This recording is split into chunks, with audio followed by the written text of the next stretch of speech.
reminds me that you can get through everything. Meanwhile, Republican Senator Tom Coburn from Oklahoma joining us. Senator, what's your gut read on financial reform? We're going to get it? Yeah, we're going to get it, and it doesn't fix it. That's the problem. What is not being fixed here? Too big to fail isn't being fixed. That's number one. Fannie and Freddie are not being fixed. The underlying they're not even causes, part of it. They're not even part of it. No, they're not. They didn't even address it. And if you don't change that incentive where congressmen and senators put things out to benefit themselves and the economy, telling people they can get something for nothing, and you don't unwind Fannie and Freddie, we're going to be right back where we were. And the fact that you're going to have Sheila Bair in big companies when they fail, she's going to be whining. We're going to totally ignore the rule of law. We're going to ignore the priority investors, the secured investors, and we're going to divvy it up and we're going to manage it. They can't manage anything. What they do is they close banks and hand them over to other people that can manage banks.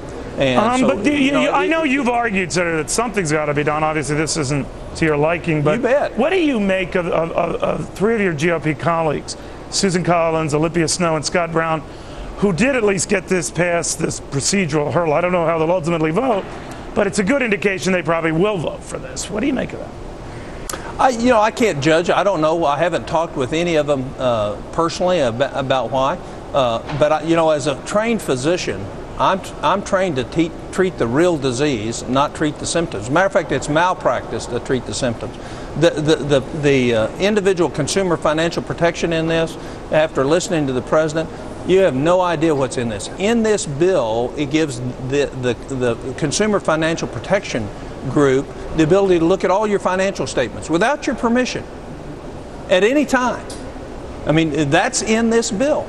Well, does that give me the freedom then to look at Sean Hannity's financial statements? Because I didn't. Well, there might be a difference between the two. Yes, there would. Yes, there would.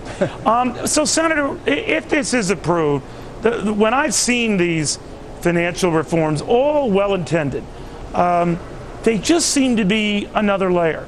Like in '87, they wanted to do something to crack down on the shysters.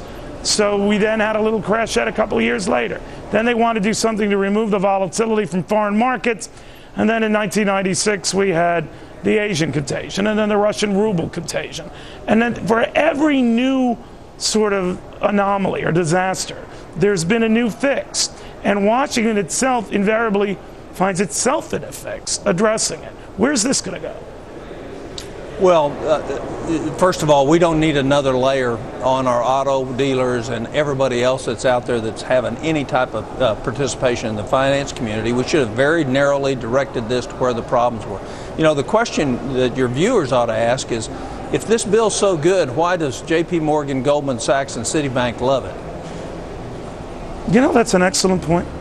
That's an excellent point. The fact that they embrace this, it causes me a great deal of worry. And I already know what's in the bill. I know it doesn't fix the problems, but it's going to create a heck of a lot more government under the name of reform, which is we're not going to get any real reform anyhow. What we're going to get is we're going to pay you back, and it's almost spite.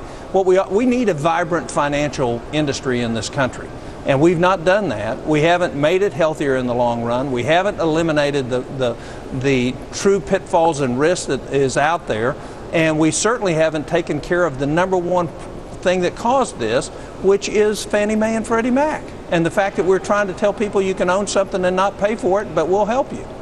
But the way you frame that, you're right. Some of these major financial institutions do like this, I guess, because it's not nearly as onerous on them or as demanding of them as some of the original stuff being kicked around. That's a very good point. Yeah, well, plus they already have the staff to handle all this. They have compliance people. You're right. Look at your regional and small banks, your community banks. It's going to kill them.